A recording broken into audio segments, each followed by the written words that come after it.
Namo Buddhaya. Salam sejahtera untuk kita semuanya.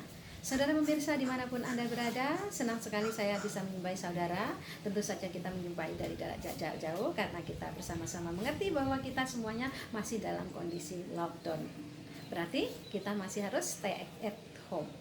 Nah, pada saat ini kita bisa berbincang dhamma walaupun tinggal di rumah masing-masing. Nah, satu hal, karena kita masih dalam suasana Waisak dan ini adalah rentetan dari yang bincang dhamma yang kemarin, maka saya akan membahas satu persatu, yaitu kalau kemarin kita sudah membahas tentang bagaimana kita melaksanakan dana di edisi Waisak ini, kemudian tetap menjaga sila dan melaksanakan metta bhavana atau meditasi dengan baik, kita saatnya mari kita bersama-sama melakukan sesuatu di rumah secara bersama. Apa hubungannya dengan agama Buddha? Itu banyak. Karena apa? Sesuatu yang kita bisa kerjakan bersama akan memberi manfaat lebih baik lagi. Tentu saja bukan hanya untuk kerjaan bersama, tapi bagaimana berkoordinasi dengan pihak di rumah, dengan saudara kita, bagaimana kita bisa mengalah, bagaimana kita bisa memberikan sesuatu yang terbaik untuk saudara-saudara kita. Contoh kecil, kadang kita tidak mengerti.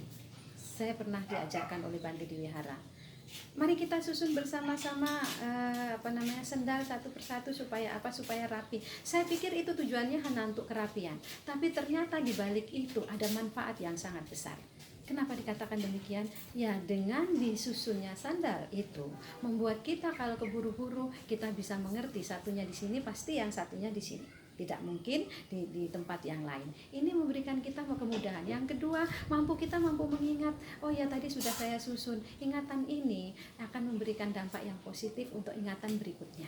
Kemudian yang paling penting adalah latihan disiplin diri. Karena disiplin diri sangat penting bagi kita. Kalau kita tidak disiplin diri, maka kerjaan yang akan kita lakukan tidak akan pernah sukses. Dan satu hal lagi yang membuat saya sangat luar biasa, kelihatannya kecil, yaitu bagaimana kita membersihkan sesuatu. Saya pikir kita membersihkan sesuatu hanya sekedar ambil lap, kemudian ambil pembersih, semprotkan, baru kita bersihkan. Tetapi tidak demikian. Para biku mengajarkan, bukan demikian. Kita membersihkan apa yang di luar, di pikiran kita. Kita membersihkan apa yang ada di dalam hati kita sendiri. Kalau yang di luar bisa kotor, harus kita bersihkan, apalagi hati kita. Karena apa? Panca indera kita selalu menyerap semua yang datang ke dalam diri kita. Mata kita melihat sesuatu, kalau itu yang baik dan yang menyenangkan, maka akan membuat hati kita menjadi senang, bahagia melihat hal itu. Tetapi kalau itu tidak menyenangkan, maka akan timbul emosi, pikiran-pikiran negatif. Itu baru satu mata, telinga, hidung, lidah, semuanya mengkonsumsi hal-hal yang dari luar. Nah, dengan hal ini, dengan masuknya sesuatu yang dari luar, maka kita harus bersihkan yang ada di dalam.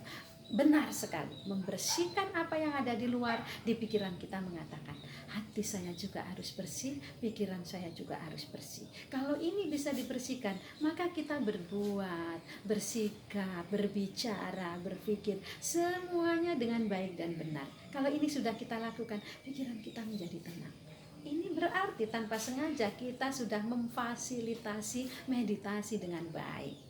Jadi ternyata dalam agama Buddha satu hal akan menimbulkan satu yang lainnya, atau satu rantai kehidupan siklus-siklus itu benar adanya. Jadi walaupun ini kecil, jangan pernah dianggap ini sebagai kecil. Manfaatnya kita harus sikapi manfaat dari apa yang kita lakukan yang kecil-kecil ini. Kemudian melakukan yang lainnya. Kalau dikerjakan sendiri mungkin akan lama, tapi dia dikerjakan bersama akan lebih cepat.